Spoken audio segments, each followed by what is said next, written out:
tell us a bit about Valentia Academy and how this opportunity to work with children in Mumbai first came about? So Valencia Academy is a football programme which is part of my sixth form, where we're training 4 times a week and we play a match every Wednesday, so that's 5 times a week we're playing. We are trained by high-level coaches. I'm also entered into multiple competitions, one being the FA Youth Cup, so that's a great platform for us young athletes to be showcased. And luckily we were invited by the Oscar Foundation, which is a charity in Mumbai, India, and that focuses on sports, like for development and stuff. So yeah.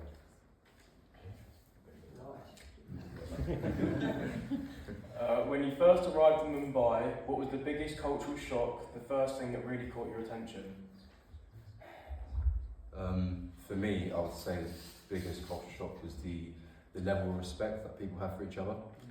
I think over here we don't have enough of it. It kind of puts us to shame. None of us, well we do, but not to the extent over there. I think the eye contact that they held with each other and the appreciation they had for each other was so good. So yeah, that was really good. And no matter what, like whether you're rich or poor, they valued each other the same. And I was speaking to one guy who toured me around Dharavi, I believe it's pronounced, and that's the 3rd largest slum referred to like communities in India. And he was saying how the sense of community is what keeps them there. Even some who can't afford to leave will just choose to stay because the sense of community is what they pride themselves on.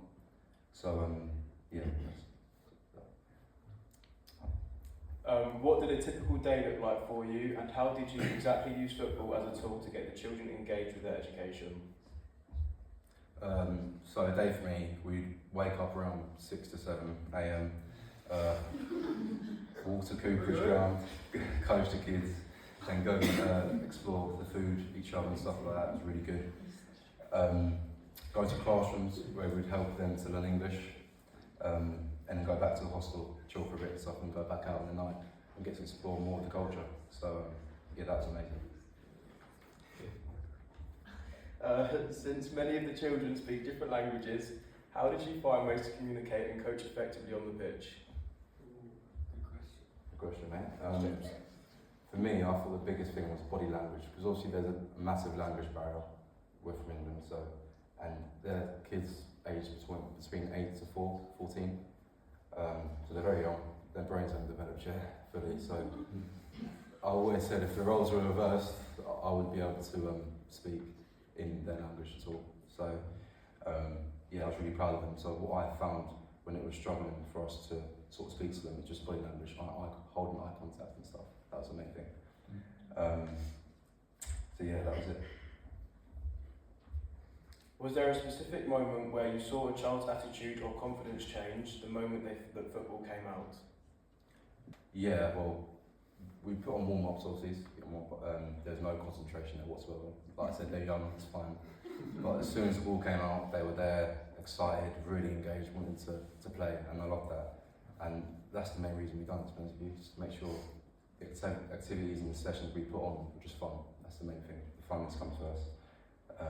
So yeah, that was it. Is there one particular child or one specific interaction from the trip that you think will stay with you for a long time? Yeah, on the 20th of February, I went to a classroom in the community, and I taught some of the kids English there. And there was one kid, I think he was about 11 years old. He'd been speaking English for 1 week, and I thought, okay, he might struggle with it, but turns out he was speaking really, really well. And to be 11 and to speak that fluently in English, obviously a few mistakes here and there. I was like, okay, that's strange. Well done to you, mate, really good. When I was 10, I don't think I was speaking English properly, so fair enough to him. So yeah, it's really good, and it just shows that the children in Mumbai, that's another thing, they take advantage of what they're given, every opportunity. I think we sort of take for granted over here, some of the opportunities we're given. Just the opportunity to go and be taught by a teacher, you know what I mean, it's so, yeah, it is kind of sad to see, but yeah. How has seeing the reality of life in Mumbai specifically changed how you view your own life and your time at the football academy? So mainly from visiting Dharavi, which is the 3rd largest slum, right? So yeah, that's the first largest community in India. And I was told by the tourists that I think there were 1,500 toilets for 6 billion people, which is a crazy statistic. So yeah, 1,500 toilets for 6 million people in one slum. And it makes you think, luckily most of us have one toilet at least per household. So we really need to take appreciation for what we're given. You know what I mean? So that's what I look at. What is something you learned about the people or the culture of Mumbai that surprised you or challenged a preconceived notation that you had? Purely for me, just happiness.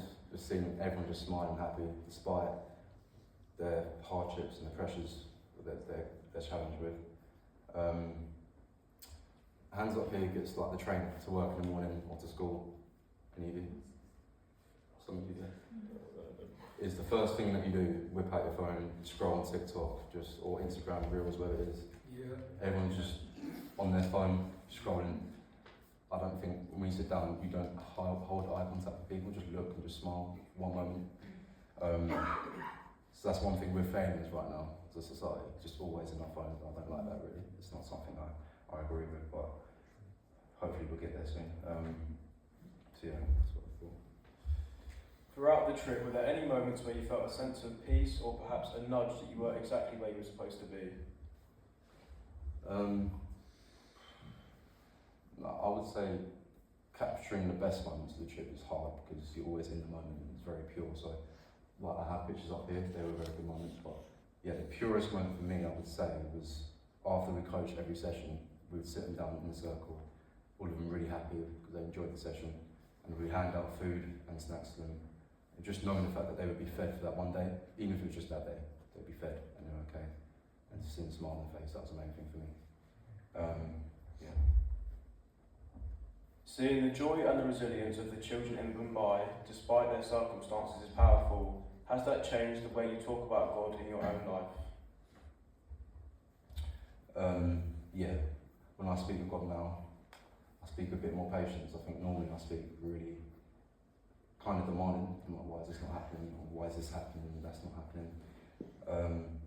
Yeah, the Lord says in Isaiah 60:22, when the time is right, I, the Lord, make it happen. And amen.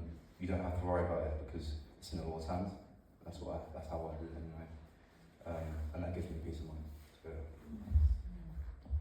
And finally, now that you've had some time to reflect, how do you think this experience has shaped your personal faith or your view of God? I think the experience has made me personally feel so much more grateful and made me understand that worries and stresses of our own life could actually be someone else's dream, problems, situation. So, yeah, that's it for me. Lastly, actually, if you guys can take anything from this, it's just, I want to encourage you lot to be more grateful what you have, be more appreciative, and a few you have around you as well. So yeah, thank you.